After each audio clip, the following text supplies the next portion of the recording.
President Donald Trump loss অ্যাঞ্জেলেসে আইস বিরোধী বিক্ষোভ উস্কে দেওয়ার চেষ্টা করছে বলে অভিযোগ করেন হাউস মাইনরিটি লিডার হাকিম জেফ্রিজ। তিনি বলেন, প্রেসিডেন্ট ট্রাম্প বিক্ষোভকারীদের সাংবিধানিক অধিকার কেড়ে নিচ্ছেন। এদিকে শ্রমিক নেতা ডেভিড হুয়েরতার গ্রেপ্তারের নিন্দা জানিয়ে ডেমোক্রেটিক সেনেটর অ্যাডাম শিফ বলেছেন, গুরুতর অপরাধীদের ধরার কথা বললেও ট্রাম্প প্রশাসন সেটি করছে না। হুয়েরতার মুক্তি দাবি করে লস অ্যাঞ্জেলেসে বিক্ষোভ করেন শ্রমিক নেতা ও কর্মীরা। পরে অবশ্য তাকে মুক্তি দেয় প্রশাসন।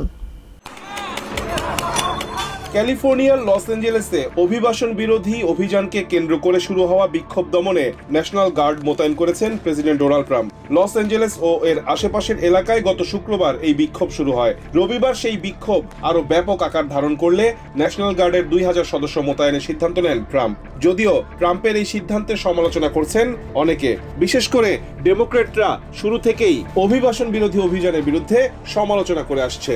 হাউস মাইনরিটি লিডার হাকিম জেফ্রিসের অভিযোগ, বিক্ষোভ দমনের মধ্য দিয়ে দেশের মানুষের সাংবিধানিক অধিকার কেড়ে নিতে চাইছেন প্রেসিডেন্ট ট্রাম্প। লস অ্যাঞ্জেলেসে বিক্ষোভ দমনের প্রচেষ্টার তীব্র সমালোচনা করে নিউ ইয়র্কের এই ডেমোক্রেটিক কংগ্রেসম্যান বলেন, সাংবিধানিক অধিকার কেড়ে নেওয়ার পাশাপাশি প্রেসিডেন্ট ট্রাম্প লস অ্যাঞ্জেলেসের বিক্ষোভ উস্কে দেওয়ার চেষ্টা চালাচ্ছেন।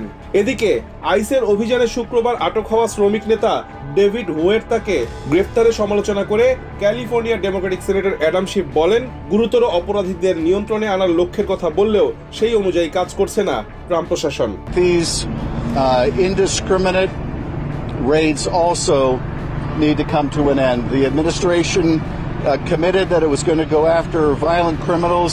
That is not what it's doing. California ACIU president David হুয়েরতার স্বজন মার্তা গঞ্জালেস জানান, তাদের ভাই একজন ভালো মানুষ। তিনি বলেন, হুয়েরতার সাথে যা হয়েছে সেটি অন্যায় এবং অনাকাঙ্ক্ষিত। He's always been a good man. I've known him since he was born. So a good kid, a good man, and this is so unjust. এদিকে হুয়েরতার সমর্থনে লস অ্যাঞ্জেলেস সিটি হলের সামনে কয়েকশো বিক্ষোভকারী জড়ো হন। হুয়েরতার মুক্তির দাবিতে তারা প্লেকার্ড হাতে বিক্ষোভ কর্মসূচিতে অংশ নেন এবং স্প্যানিশ ভাষায় বিভিন্ন স্লোগান দেন। We will continue to fight until the ICE raids end. We will continue to fight until the National Guard goes back to the garrisons. His wife and 4 children. Rizwan Kader, TBN 24 news desk.